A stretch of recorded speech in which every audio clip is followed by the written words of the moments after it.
Today we're going to take a look at the Mortal Kombat plug-and-play from Jakks Pacific that was released in 2004.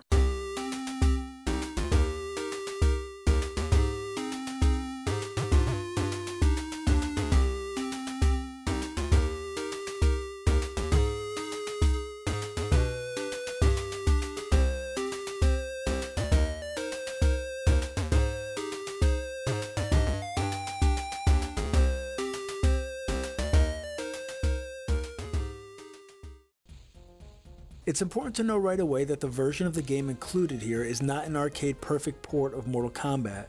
We do have all 7 original characters: Sonya, Sub-Zero, Scorpion, Liu Kang, Raiden, Kano, and Johnny Cage. The game features 6 regular matches, 1 mirror match, 3 endurance matches where you have to defeat 2 opponents on a single life bar, 1 fight with Goro, 1 fight with Shang Tsung, and a full ending. The Test Your Might stages and all of the fatalities are still here too.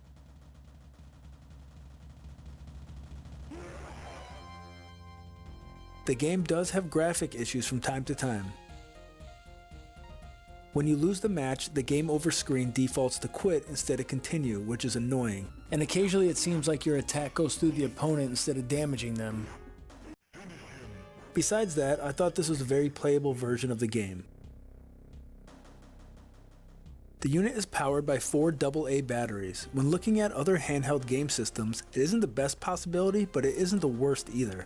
I played for over an hour straight with dollar store batteries and I had no issues whatsoever. There's also a CR2032 backup battery built in to save high scores. I'm not exactly sure why this is incorporated, as I don't see anyone actually playing this competitively. No useful functionality would have been lost with removing the feature altogether. The audio output here is mono, which drives me insane, but it's very common for these Jakks Pacific games. If you want stereo, you'll just have to split the audio channel or simulate stereo on your television. The look of the controller is excellent, but not exactly functional. The arcade cabinet design on the top really makes the controller stand out, but it also adds a lot of mass and makes the controller uncomfortable for extended playtime. Below that, there's a nice big classic Mortal Kombat Dragon logo, which really pops. The button arrangement is a nice homage to the original arcade game, as it's the same layout and color scheme. On the back of the unit is an input for a second controller in order to play in 2-player mode. The D-pad is where the controller fails in my opinion. I can't even count the amount of times I moved forward or backwards instead of ducking due to how inaccurate it is.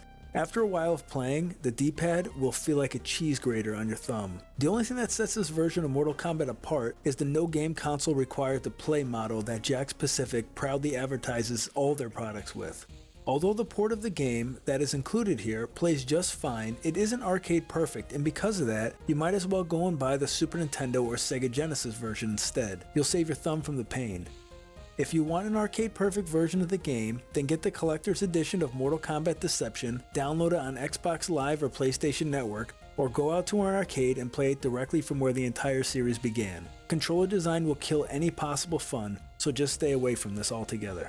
Sonya, Sub-Zero, Scorpion, Liu Kang, Raiden, Kano, Johnny Cage. Getting your nerd on, getting your nerd on, getting your nerd on. I got a raging nerd on.